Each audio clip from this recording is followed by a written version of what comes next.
So when you lastly felt that you are not feeling okay? कब माना था, कब खुद से झूठ बोलना बंद कर दिया था और मान लिया था कि वाकई ही कुछ है जो मुझे इरिटेट कर रहा है अंदर ही अंदर।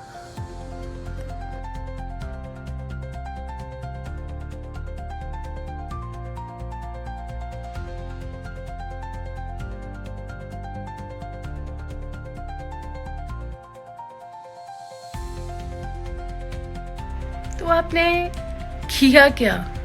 यानी कि आपने इतने लंबे समय तक कभी अपना दिल ही नहीं हल्का करना चाहा। स्ट्रेंज। लेकिन ये वीडियो आप उन सब लोगों के लिए जो अंदर ही अंदर डेली प्रॉब्लम्स को लेते हुए, चाहे वो स्टूडेंट्स हों जिन्हें एंजाइटी फील होती है, या वो पेरेंट्स जो चाहकर भी अपने बच्चों को ना नहीं कह सकते लेकिन अंदर ही अंदर वो फाइनेंशियल स्ट्रेस से गुजर रहे हैं। जानने के लिए कि what you can do for it, video को आगे तक देखते रहिए।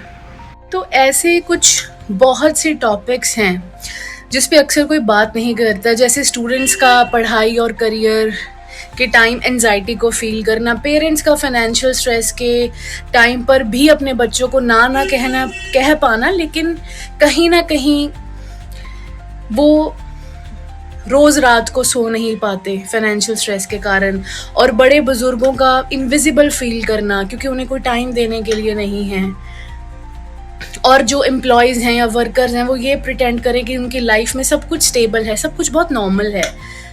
इन्हीं इश्यूज़ पे आज हम बात करने वाले हैं। इस टॉपिक के सॉल्यूशन को शुरू करने से पहले मैं एक बड़ी नॉर्मल भी है बट कहीं ना कहीं विचित्र बात भी है, स्ट्रेंज भी है, कि किस तरीके से जो ये सोसाइटी है जहाँ हम रहते हैं, राइट, जहाँ हमारे सब रूल्स एंड रेगुलेशंस को फॉलो किया जाता है, सोसाइटी हमें इस चीज़ को समझने की बजाय कि हमारे अंदर क्या कुछ चल रहा है, क्या वो हमारी मेंटल हेल्थ को तो नहीं ख़राब कर रहा है, सोसाइटी ऐसे कुछ लोगों को, चाहे वो आप खुद हैं, स्टूडेंट्स हैं, या चाहे आपके पेरेंट्स हैं जो शायद फाइनेंशियल स्ट्रेस से निकल कर फाइनेंशियल स्ट्रेस में रहकर काफ़ी प्रॉब्लमेटिक फील कर रहे हैं, उन्हें बहुत प्रेज करती हैं कि wow you are so strong, you are so bold.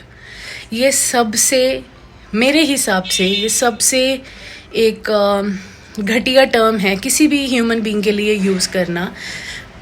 वो भी तब स्ट्रॉन्ग बोल्ड टर्म यूज़ करना गलत नहीं है, लेकिन जब आप जानते हैं कि कोई, और फिर आते हैं जी हमारे एक्टर्स, हमारे स्टूडेंट्स, जब उन्हें एंजाइटी होती है अपने करियर और अपनी पढ़ाई को लेकर, पूछता है कोई friend, hey how are you, how have you been, all good bro, like just busy with work and life, you know, कि कूल बनने से क्या होगा, ये कूल एक्ट करने से क्या होगा, क्योंकि जब आप वापस जाते हैं कमरे में and you don't feel good, you have no one to talk about, क्यों अपने मेंटल हेल्थ की धज्जियाँ उड़ा रहे हैं आप?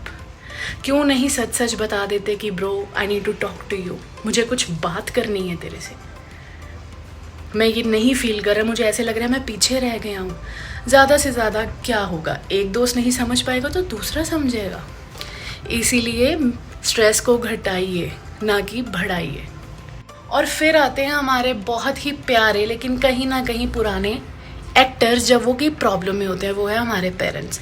सोते हैं फाइनेंशियल स्ट्रेस के साथ, सब बच्चों को गुड नाइट लव यू करने के बाद, और सोचते हैं और आपस में बात करते हैं, अरे मेरी बेटी ने कहा है, हमारी बेटी ने कहा है मुझे पापा ये चाहिए, कॉलेज में ऐसे सबके पास है ये चीज़ और मेरे पास नहीं है।